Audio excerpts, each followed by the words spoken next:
Welcome back, dear friends. How are you? Now, today we are going to start chapter number 2 of chemistry of class 9th. The chapter is matter around us pure. In this chapter, we will discuss about the classification of the matters, and the chemical. We will classify the matters on the basis of the chemical properties. In the previous chapter, we saw the property of the matters on the basis of the physical classification of the matter on the basis of the physical property. But in this chapter we will look classification of the matter on the basis of the chemical properties. Chemical property के base पे हम इस chapter में देखेंगे classification matter का, है ना।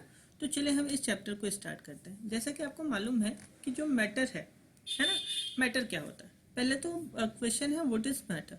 तो मैटर क्या है? तो जो भी चीज़ हमारे चारों तरफ है, what ever is around us which has mass and can occupy space, जिसके पास खुद का मास है और वो जगह घेरता है, वो क्या कहलाता है? मैटर कहलाता है ना। अब देखिए यहाँ पे आपको एक ग्राफ दिख रहा है, देख पा रहे हैं आप एक ग्राफ?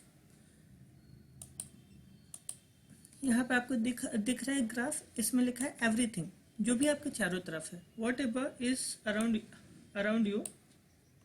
वो दो चीज़ें हो सकता है, या तो वो मैटर हो सकता है, इट कैन बी मैटर, और इट कैन बी एनर्जी, है ना। जो भी आपके चारों तरफ है, या तो वो मैटर हो सकता है या वो एनर्जी हो सकता है। एनर्जी मतलब सनलाइट हुआ, है ना, और अलग अलग फॉर्म की एनर्जी है, ग्रेविटेशनल फोर्स हुआ। तो हम इसकी बात अभी हमें एनर्जी चूँकि डिस्कस नहीं करना है, तो हम एनर्जी को यहाँ पे ड्रॉप करते हैं। हम मेनली डिस्कस करेंगे यहाँ पे मैटर को, है ना। तो आपको इवन हम प्रीवियस चैप्टर में हम डिस्कस कर चुके हैं कि मैटर क्या होता है। तो हमने देखा था कि जो मैटर होता है वो सभी चीज़ें हमारे चारों तरफ जो जगह घेरता है या जिसका खुद का मास है, वो मैटर कहलाता है। अब यहाँ पे देखिए मैटर, है ना। तो मैटर अब हमारे चारों तरफ क्या है? सब्सटेंसेस है ना। और ये सब्सटेंसेस मतलब वस्तुएं, ये वस्तुएं दो तरीके के हो सकते हैं। सब्सटेंसेस टू टाइप के हो सकते हैं, एक हो सकता है प्योर सब्सटेंस, एक हो सकता है इम्प्योर सब्सटेंस। ठीक है जी। मतलब क्या है इसमें, मैं फिर से आपको बता दूं कि जो चैप्टर है इसमें हम क्लासिफिकेशन ऑफ मैटर देखने वाले हैं, लेकिन on the basis of the chemical properties, है ना। और केमिकली अगर हम बात करें तो मैटर जो होता है, जो भी सब्सटेंस हमारे चारों तरफ है, या वो दो तरीके के हो सकते हैं, या तो वो प्योर सब्सटेंस हो सकते हैं, या तो वो फिर मिक्सचर हो सकते हैं, है ना। और प्योर सब्सटेंस पहले तो मैं आपको बता दूं, ये प्योर सब्सटेंस या इम्प्योर सब्सटेंस क्या होते हैं।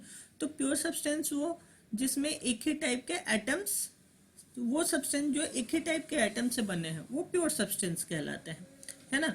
यूनिफॉर्म दिख रहे हैं, वो प्योर सब्सटेंस कहलाते हैं। और जो मोर देन वन एटम से मिले हैं, यूनिफॉर्म नहीं है, वो इम्प्योर कहलाते हैं, जिस कैटेगरी में मिक्सचर आता है। तो प्योर सब्सटेंस जो एक ही टाइप के एटम से बने हैं, है ना। अब प्योर सब्सटेंस टू टाइप का होता है। Pure substance is also of two type, element and the compound, है ना। आप देख पा रहे हैं यहाँ पे प्योर सब्सटेंस टू टाइप के होते हैं, एलिमेंट या फिर कंपाउंड, है ना। और मिक्सचर भी टू टाइप्स के होते हैं, homogeneous and the heterogeneous. Mixture are also of two types, homogeneous and the heterogeneous, है ना। अब यहाँ पे हम इतना डिस्कस कर चुके हैं प्रीवियस चैप्टर में, चूंकि ये तो ग्राफ है और ग्राफ हम प्रीवियस चैप्टर में ही डिस्कस कर चुके हैं कि मैटर क्या होते हैं और किस टाइप के होते हैं। प्योर सब्सटेंस क्या है, इम्प्योर सब्सटेंस क्या है, प्योर सब्सटेंस में एलिमेंट क्या है, कंपाउंड क्या है, मिक्सचर क्या है ना। ये हम प्रीवियस चैप्टर में डिस्कस कर चुके हैं, है ना। प्रीवियस चैप्टर में हम डिस्कस कर चुके हैं। तो चलिए हम इसे आगे और बढ़ाते हैं, इस चैप्टर को और आगे बढ़ाते हैं और देखते हैं आगे के टॉपिक्स। देखिए यहाँ पे कुछ आपको डिफरेंसेस दिख रहे हैं प्योर और इम्प्योर सब्सटेंसेस में। देखिए यहाँ पे फर्स्ट पॉइंट यहाँ पे बताया जा रहा है कि जो प्योर सब्सटेंस होते हैं वो सिंगल टाइप के सब्सटेंस प्योर सब्सटेंसेस जो होते हैं वो सिंगल टाइप के सब्सटेंसेस से बनते हैं। मतलब अभी मैंने आपको बताया जो प्योर सब्सटेंसेस है वो क्या होता है कि वो एक ही टाइप के आइटम से बनते हैं। जैसे हम बात करें कोई भी एलिमेंट्स की, है ना, या कोई भी कंपाउंड की, तो वो क्या होता है, जो एलिमेंट्स होते हैं या जो कंपाउंड होते हैं, कंपाउंड अगर हम यहाँ पे बात करें कंपाउंड की, तो कंपाउंड टू और मोर देन टू सब्सटेंसेस से मिलकर बनता है, लेकिन वो एक फिक्स रेशियो में रहता है और जो वो एक ही जैसा यूनिफॉर्म दिखता है, तो वो भी प्योर सब्सटेंस की कैटेगरी में आता है। वो यूनिफॉर्म नेचर का होता है ना, मतलब वो हर जगह एक ही जैसा दिखता है ना, तो वो भी प्योर सब्सटेंस की कैटेगरी में आता है। तो प्योर सब्सटेंस मेनली क्या, जो अभी मैंने आपको बताया कि वो जो एक ही टाइप के एटम से, एक ही टाइप के मॉलिक्यूल से मिलकर बने हों, वो प्योर सब्सटेंस कहलाते हैं। मिक्सचर क्या होता है, मिक्सचर टू या मोर देन टू सब्सटेंसेस से मिलकर बने होते हैं, है ना। मिक्सचर क्या होता है, मिक्सचर टू और मोर देन टू सब्सटेंसेस से जो मिलकर बने होते हैं वो मिक्सचर कहलाते हैं, है ना। अब सेकेंड पॉइंट की बात करते हैं। जो प्योर सब्सटेंसेस होते हैं ये सेपरेट नहीं किए जा सकते हैं, है ना, किसी अदर सब्सटेंसेस में बाय फिजिकल मेथड, है ना। जो प्योर सब्सटेंसेस होते हैं फिजिकल मेथड के द्वारा ये दूसरे सब्सटेंसेस में चेंज नहीं किए जा सकते हैं, सेपरेट नहीं किए जा सकते, नॉट ए चेंज, सेपरेट नहीं किए जा सकते हैं फिजिकल मेथड से। लेकिन जो मिक्सचर्स होते हैं ये फिजिकल मेथड से सेपरेट किए जा सकते हैं। सेकेंड पॉइंट में बोल रहा है ये नहीं, फिजिकल मेथड से प्योर सब्सटेंसेस सेपरेट नहीं किए जा सकते हैं, but mixture can be separate by the physical method, है ना। और थर्ड पॉइंट की अगर हम बात करें तो थर्ड पॉइंट बताया जा रहा है जो प्योर सब्सटेंस होते हैं इसकी खुद की डेफिनेट प्रॉपर्टीज होती हैं, है ना।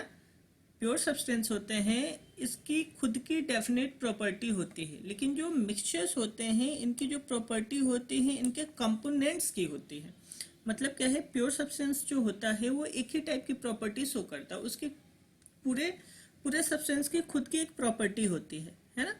और लेकिन जो मिक्सचर होते हैं, मिक्सचर जिससे मिलकर बने हैं, टू या मोर देन टू सब्सटेंस जिससे मिलकर बने हैं, जो सब्सटेंस उसमें मिले हुए हैं वो मिक्सचर में वो अपनी अलग अलग प्रॉपर्टीज शो करते हैं।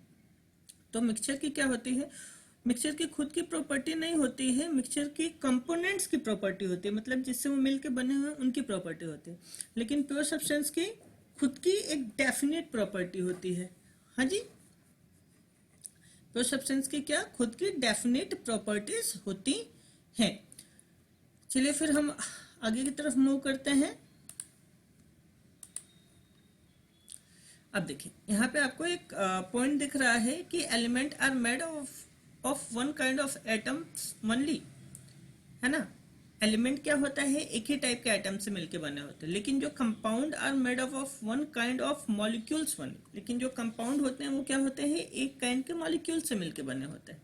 मतलब अगर हम बात करें H2O, H2O है ना, वाटर, H2O क्या है, वाटर। अब जब हम वाटर को एक किसी बीकर में या किसी यूटेंसिल में, बर्तन में लेंगे तो क्या होगा कि पूरा वाटर पूरा यूनिफॉर्म दिखता है, एक ही जैसा हर जगह दिखता है। हाँ, क्योंकि जो उसके मॉलिक्यूल है H, हाइड्रोजन का 2 एटम और ऑक्सीजन का 1, ये इन तीनों जो दोनों ने साथ में मिलकर मॉलिक्यूल बनाए हैं, वो क्या है, वाटर में ये H2O मॉलिक्यूल ही हर जगह होता है ना। तो इसलिए यहाँ पे लिखा जा रहा है कि जो कंपाउंड होते हैं वो एक टाइप के मॉलिक्यूल से मिलकर बनते हैं, लेकिन जो एलिमेंट्स होते हैं वो वन काइंड के एटम से मिलकर बनते हैं। अब एलिमेंट क्या, hydrogen, helium, lithium, beryllium, boron, carbon, neutron, ये सभी एटम होते हैं, सॉरी एलिमेंट्स होते हैं, है ना, जो एक ही टाइप के एटम से मिलकर बने। अगर हम हाइड्रोजन की बात करें तो वो बस हाइड्रोजन के ही एटम से मिलकर बनेगा। लिथियम की बात करें, हीलियम की बात करें, लिथियम की बात करें, बेरिलियम, बोरॉन की बात करें, तो सब एक ही टाइप के एटम से मिलकर बनेगा। उसमें ऐसा नहीं होगा कि लिथियम में हाइड्रोजन का भी एटम लग रहा है, उसमें ऐसा नहीं होगा। लिथियम मतलब पूरा लिथियम ही रहेगा, है ना। और आपको मालूम है कि जो मेटल एलिमेंट्स होते हैं, एलिमेंट एक ही टाइप के एटम से बनते हैं, और element are of two types. Element क्या होते हैं, आर ऑफ टू टाइप्स, दो टाइप के होते हैं ना, एक होता है मेटल, एक होता है नॉन मेटल, है ना। मेटल्स, एक क्या होता है, metals. Elements are of two types, one is a metal, एक होता है मेटल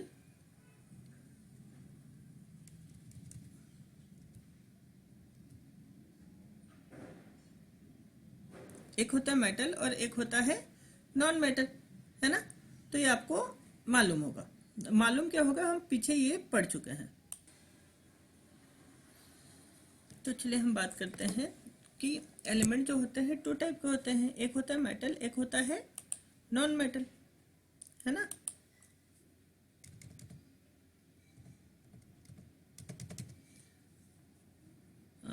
मेटल और non metal, element are of two types, metal and non-metal. Excuse me please, something is wrong here. चलिए हम बात करते हैं। Element are of two types, one is a metal and the second one is a non-metal.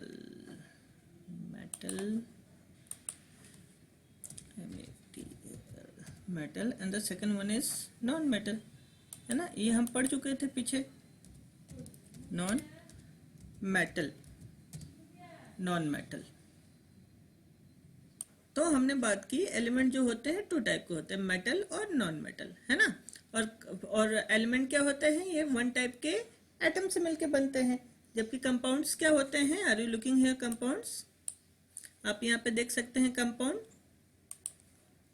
यहाँ पे आपको दिख रहा है कंपाउंड। कंपाउंड क्या होते हैं, वन टाइप के मॉलिक्यूल से मिलकर बनते हैं। तो ये आपको डिफरेंस समझ में आया होगा, है ना। अच्छा देखिए, यहाँ क्वेश्चन से, ये चैप्टर से अभी तक जितना पढ़ा वहां से रिलेटेड कुछ यहाँ पे क्वेश्चन है। पहला क्वेश्चन यहाँ पे बोल रहा है, is air around us a compound of the mixture. आपसे पूछा जा रहा है कि जो एयर है हमारे चारों तरफ, वो कंपाउंड है कि मिक्सचर है। तो आप बताइए एयर क्या है, कंपाउंड है कि मिक्सचर है। अब यहाँ पे आपको बताने के लिए कि एयर एक कंपाउंड है कि मिक्सचर है, आपको देखना होगा कि क्या एयर हर जगह एक ही जैसा होता है। देखिए एयर दिखता तो नहीं है ना, एयर दिखता तो नहीं है ना, कि आप बता पाओ कि यार ये सर यूनिफॉर्म दिख रहा है या अनयूनिफॉर्म है। अब दिखता तो नहीं है, लेकिन एयर एक ही जैसा, उसकी जो एयर की कंपोजिशन होती है उसमें ऑक्सीजन भी होता है, नाइट्रोजन भी होता है, कार्बन डाइऑक्साइड भी होता है, कार्बन मोनोऑक्साइड भी होता है और दूसरी गैसेस भी होती है।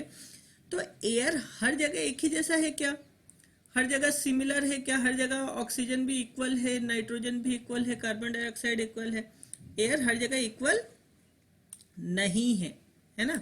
जो गैसेस के कंपोजिशन है वो हर प्लेस पे इक्वल नहीं है, इसलिए क्या है, air is a mixture not a compound. Second question यहाँ पे बताया जा रहा है, water is a compound, justify. अब यहाँ पे इन्होंने बोला कि water is a compound, water A compound, आप जस्टिफाई कीजिए। तो कर सकते हैं जस्टिफाई, वाटर एक कंपाउंड है, हाँ है, क्यों, क्योंकि उसमें H2O मॉलिक्यूल्स रहते हैं, हाँ। और वाटर जो है, वाटर का जो कॉम्पोजिशन है वो यूनिफॉर्म है ना। वाटर हमने पढ़ा था अभी, जैसे यहाँ ऊपर आप देख सकते हैं कि क्या है, जो कंपाउंड्स होते हैं वो वन टाइप के मॉलिक्यूल से मिलके बनते हैं, कंपाउंड वन टाइप के मॉलिक्यूल से मिलके बनते हैं। अब कंपाउंड वन टाइप के मॉलिक्यूल से मिलकर बनते हैं, तो H2O एक मॉलिक्यूल हो गया, है ना। और इसकी जो कंपोजिशन रहती है यूनिफॉर्म रहती है। पूरे वाटर में आप अगर किसी यूटेंसिल में वाटर लें तो हर जगह आपको एक ही जैसा दिखेगा, एक ही जैसा दिखेगा मतलब वाटर यूनिफॉर्म दिखेगा। इसका मतलब ये होता है कि वाटर सिमिलर टाइप के मॉलिक्यूल से मिलके बना हुआ है। थर्ड क्वेश्चन बोल रहा है, classify the following as element, compound and mixture, iron, sea water and the milk. अब भैया आपको यहाँ पे ये बताना है कि जो आयरन है, जो सी वाटर है और जो मिल्क है, ये सब क्या है। आयरन, सी वाटर और मिल्क में कौन सा एलिमेंट है, कौन सा कंपाउंड है और कौन सा मिक्सचर है। तो मुझे लगता है कि इजिली ये आप आइडेंटिफाई कर पाएंगे। चलिए हम नेक्स्ट बात करते हैं, नेक्स्ट क्वेश्चन की। Are the naturally occurring metals in nature chemically pure substance? पूछा जा रहा है कि जो नेचर ऑकरिंग मेटल्स हैं, नेचुरली ऑकरिंग जो मटेरियल्स है in nature, chemical pure substance, क्या वो केमिकली प्योर सब्सटेंस होते हैं। तो अब बताइए, जो नेचुरल मतलब वो आपसे पूछ रहा है कि जो अलॉयस होते हैं, नेचर से हमें कौन से मटेरियल मिलते हैं। तो जो भी हमें मेटल्स मिलते हैं, मटेरियल्स मिलते हैं, वो क्या मिलते हैं, अलॉय फॉर्म में मिलते हैं। किस फॉर्म में मिलते हैं, अलॉय फॉर्म में मिलते हैं, है ना। और एलॉय क्या होता है, क्या एलॉय प्योर सब्सटेंस है कि इम्प्योर सब्सटेंस है? तो अलॉयस क्या है, alloys is one type of mixture, है ना। अलॉयस क्या होते हैं, वन टाइप ऑफ मिक्सचर होते हैं, ये एलिमेंट या कंपाउंड नहीं होते। और मिक्सचर इज इम्प्योर सब्सटेंसेस, है ना। तो मिक्सचर क्या होते हैं, इम्प्योर सब्सटेंसेस होते हैं। तो ये लास्ट वाले क्वेश्चन का मैंने आंसर आपको कर दिया, है ना। तो अब ये जितने भी क्वेश्चन ये पेन पेपर पे आप राइट करने के लिए ट्राई कीजिएगा। अब हम मूव करते हैं हमारे नेक्स्ट टॉपिक की तरफ, है ना। अच्छा, यहाँ पे जितने प्रॉपर्टीज हमने पढ़े हैं वो आपको समझ में आया होगा, समझ में आया होगा। तो चलिए अब हम आगे की पढ़ाई स्टार्ट करते हैं। हमारा टॉपिक नंबर 2 अब स्टार्ट होता है, टाइप ऑफ मिक्सचर्स। देखिए अभी तक तो हम, चूंकि हमने जो प्रीवियस चैप्टर था हमारा, वहाँ पे हमने पूरा element, metal, non metal, compound सब कुछ डिस्कस किया हुआ है, इसलिए यहाँ पे वो सभी चीज़ें ज़्यादा डिस्कस नहीं की जा रही है, ब्रीफ में बस बातें कर ले गए। अब मेनली ये जो हमारा चैप्टर है केमिकल प्रॉपर्टी पे हमें क्लासिफाई करना है, तो इस चैप्टर में हम मेनली क्लासिफाई कर रहे हैं केमिकल प्रॉपर्टीज पे। तो चलिए हम यहाँ पे अब स्टार्ट करते हैं टाइप ऑफ मिक्सचर्स। तो आपको मालूम है कि मिक्सचर आर ऑफ 2 टाइप्स, है ना, होमोजेनियस एंड द हेट्रोजेनियस, है ना। लेकिन होमोजेनियस हेट्रोजेनियस के पहले हम बात करते हैं कि जो मिक्सचर होते हैं, मिक्सचर को उनकी फिजिकल स्टेट के बेसिस पे, मिक्सचर को उनके फिजिकल स्टेट के बेसिस पे हम कितने पार्ट में कन्वर्ट कर सकते हैं। तो मिक्सचर को फिजिकल स्टेट के बेसिस पे हम 3 पार्ट में कन्वर्ट कर सकते हैं। मतलब क्या होता है, जो मिक्सचर्स होते हैं सॉलिड सॉलिड भी होते हैं, सॉलिड लिक्विड भी होते हैं, सॉलिड गैस भी होते हैं, गैस लिक्विड भी होते हैं और गैस सॉलिड भी होते हैं, है ना।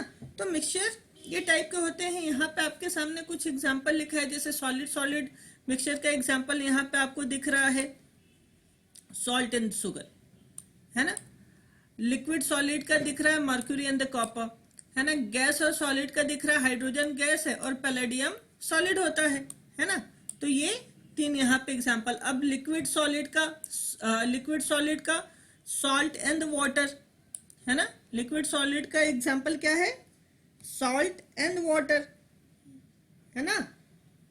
लिक्विड सॉलिड का एग्जांपल क्या होता है, सॉल्ट एंड वाटर।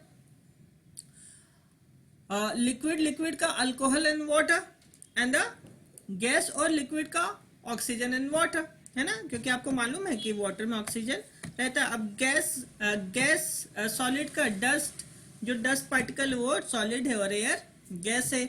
क्लाउड्स जो हैं वो लिक्विड और गैस है और एयर क्या है, गैस है। हाँ जी, तो ये कुछ यहाँ पे आपको एग्जांपल देते हैं। ये किस बेसिस पे, ये जो मिक्सचर्स हैं, मिक्सचर को उनके फिजिकल स्टेट पे बताया गया है कि मिक्सचर कितने टाइप के होते हैं, है ना। अब हम बात करते हैं मिसिबिलिटी के बेसिस पे कि मिक्सचर्स जो होते हैं वो कितने टाइप के होते हैं। तो on the basis of miscibility हम बात कर रहे हैं, तो हमें मालूम है कि on the basis of miscibility mixtures are of 2 types, है ना। मिसिबिलिटी मतलब होता है कि मिक्सचर्स के बेसिस पे, उनके दिखने के बेसिस पे मिक्सचर्स कितने टाइप के होते हैं। तो on the basis of miscibility mixtures are of 2 types. First one is the homogeneous mixture and the second one is the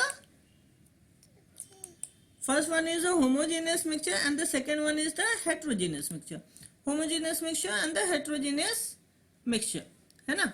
homogeneous mixture कौन सा मिक्सचर होता है, तो भैया देखिए होमोजीनियस मिक्सचर जिसमें सिंगल फेस दिखे, मतलब वो उसमें पूरा मिक्सचर एक ही जैसा दिखे, यूनिफॉर्म, है ना, यूनिफॉर्म कॉम्पोजिशन हो।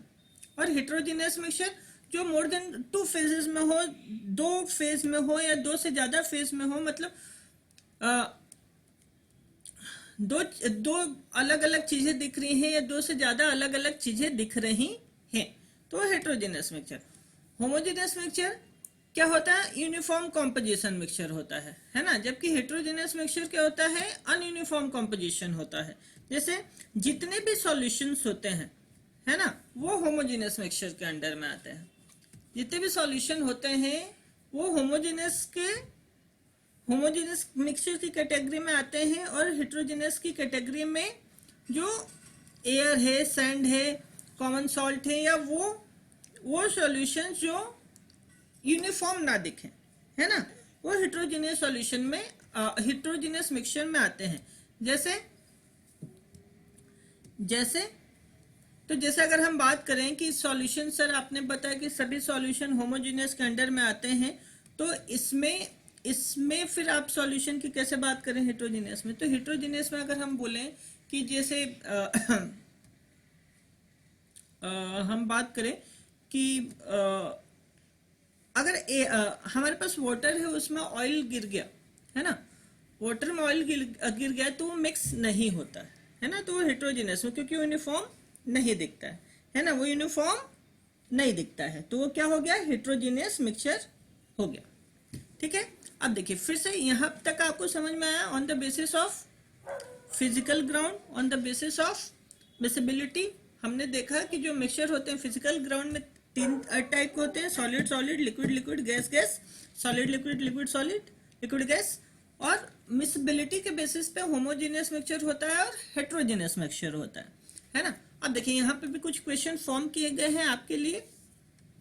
देखिए फर्स्ट क्वेश्चन यहाँ पे लिखा जा रहा है, give one example of each of the following mixture. First बताया जा रहा है सॉलिड सॉलिड, होमोजेनियस से इसका एग्जांपल बताना है, सॉलिड सॉलिड हेट्रोजेनियस के एग्जांपल बताना है, और लिक्विड लिक्विड होमोजेनियस के एग्जांपल बताना है, लिक्विड लिक्विड हेट्रोजेनियस, और गैस लिक्विड होमोजेनियस का, है ना। तो इसके एग्जांपल आपको बताना है। फिर नेक्स्ट बताया जाएगा classify the following as the homogeneous and the heterogeneous mixture.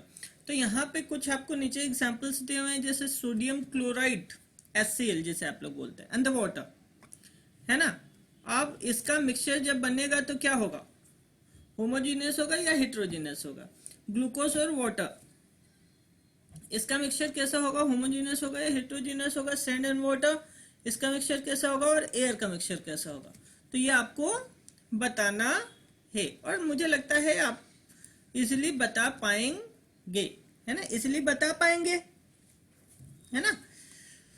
अब हम स्टार्ट करते हैं हमारा नेक्स्ट हेडिंग। तो ये जो भी अभी तक आपको क्वेश्चन यहाँ पे दिख रहे हैं, बहुत इजी क्वेश्चन है, आप इजीली इसे डिस्क्राइब कर सकते हैं पेन पेपर पे, इसलिए आप इसे राइट कर सकते हैं।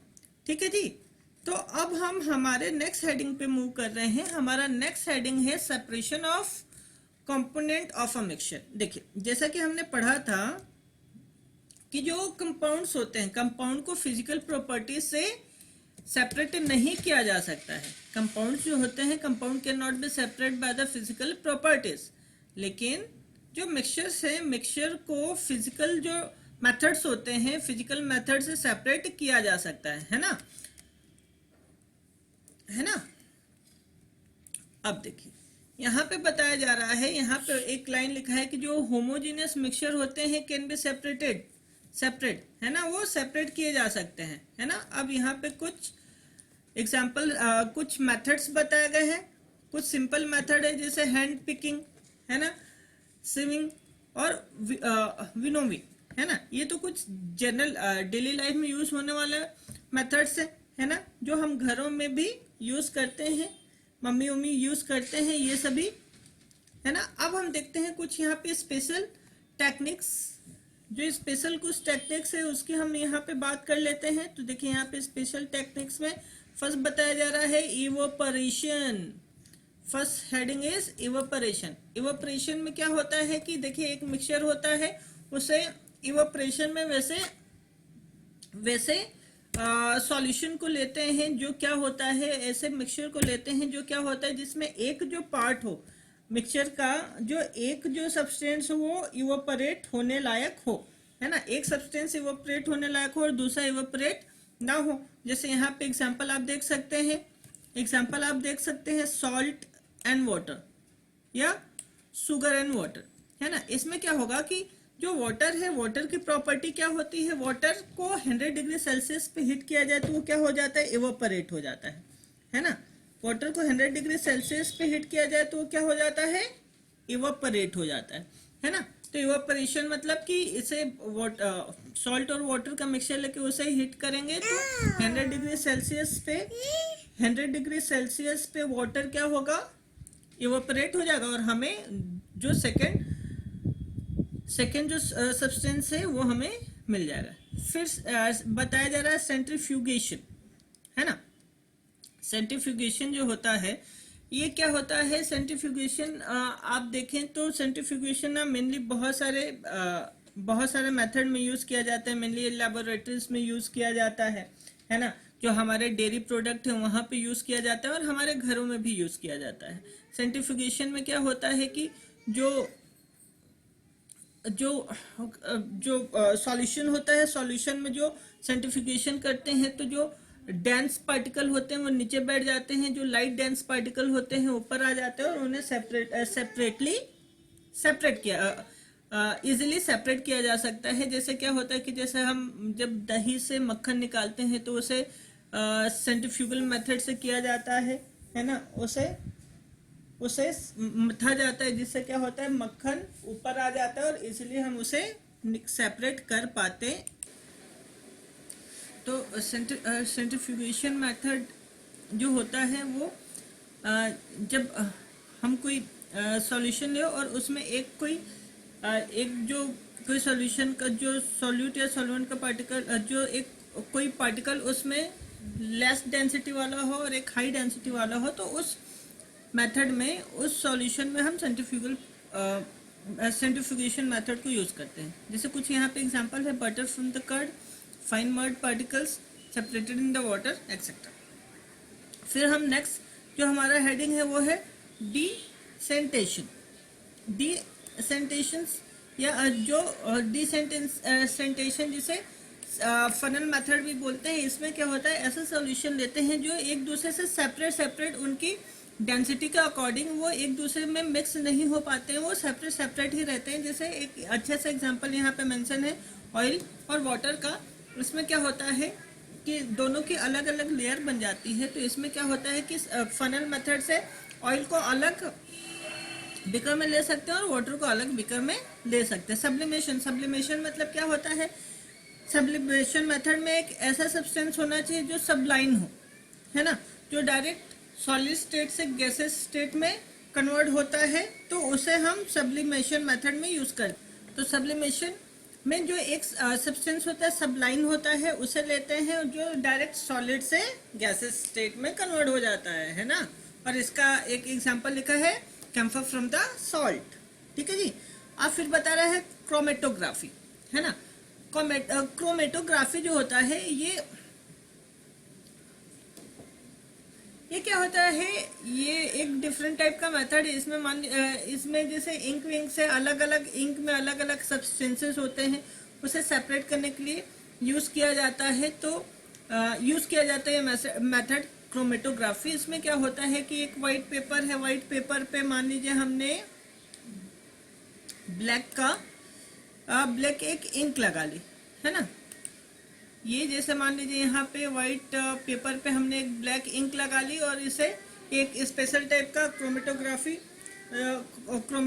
पेपर होता है उस पर ब्लैक इंक लगा ली और जब इसे सॉल्यूशन में डिप किया जाता है तो इसकी डेंसिटी के अकॉर्डिंग इंक में जितने भी सब्सटेंसेस मिले उनकी डेंसिटी के अकॉर्डिंग ये क्या है अपर लेवल पे आता रहता है ना। और फिर हमें इस पेपर पर अलग अलग शेडिंग दिखती है अलग अलग जगहों पे, तो इसी को बोलते हैं क्रोमेटोग्राफी मेथड। फिर हम बात करते हैं डिस्टिलेशन एंड फनल डिस्टिलेशन, है ना। जो डिस्टिलेशन है ये मेनली क्या है, पेट्रोलियम जो प्रोडक्ट होते हैं जो अलग अलग बॉइलिंग जो अलग अलग टेम्परेचर पे सेपरेट किए जाते हैं, डिस्टिलेशन मेथड वहाँ पे यूज़ किया जाता है। और मैग्नेटिक सेपरेशन मेथड एक आयरन होना चाहिए क्योंकि आयरन क्या होता है मैग्नेट से अट्रैक्ट होता है, और दूसरा कोई सा भी एक मेटल होना चाहिए जिससे हम क्या कर सकते हैं कि सेपरेट मैग्नेटिक सेपरेशन मेथड से सेपरेट कर सकते हैं, है ना। भले वो मिक्सचर हो सैंड का या आयरन का या सैंड का आयरन का या किसी दूसरे मेटल का जो मैग्नेट से अट्रैक्ट ना हो। ठीक है जी। तो यहाँ तक हमने देखा कि वो कुछ मेथड हमने देखे जिससे हम क्या है कि जो मिक्सचर के जो कंपोनेंट है उसे हम सेपरेट कर सकते हैं, है ना। अब यहाँ पे कुछ क्वेश्चंस हैं name of the process you would use to, first बताया जा रहा है, इनके नेमिंग करना है, recover sugar from an aqueous sugar solution. जब शुगर को सॉल्यूशन से अलग करेंगे तो इस प्रोसेस को कौन सा नेम देंगे, है ना। अभी जैसे हमने ऊपर पढ़ा separation mixture of salt solution and the sand, है ना। जब क्या बताया जा रहा है कि separate mixture of salt solution and the sand, जब सॉल्ट सॉल्यूशन को सैंड से अलग करेंगे तो उसे क्या नाम देंगे, है ना, ये भी आपको बताना है। और सेकंड क्वेश्चन है how will you separate a mixture of a sand water and the mustard oil. और यहाँ पे फिर आपसे पूछा जा रहा है कि बताइए क्या एक मिक्सचर है आपके पास सैंड का, वाटर का और मस्टर्ड ऑयल का, तो इसे आप कैसे सेपरेट करेंगे। मेनली इसमें मैं आपको हिंट दे देता हूँ, इसमें दो सेपरेटिंग प्रोसेसेस लगेंगी। अब आपने जब सब कुछ ऊपर पढ़ा है इसे आंसर राइट करने के लिए कोशिश कीजिएगा। चलिए अब हमारा नेक्स्ट हेडिंग जो है कंसंट्रेशन ऑफ द सॉल्यूशन, ये हम वीडियो के नेक्स्ट पार्ट में स्टार्ट करते हैं। तो चलिए तब तक कितना रिवाइज कीजिएगा, फिर हम मिलते हैं नेक्स्ट पार्ट में। तब तक के लिए बाय।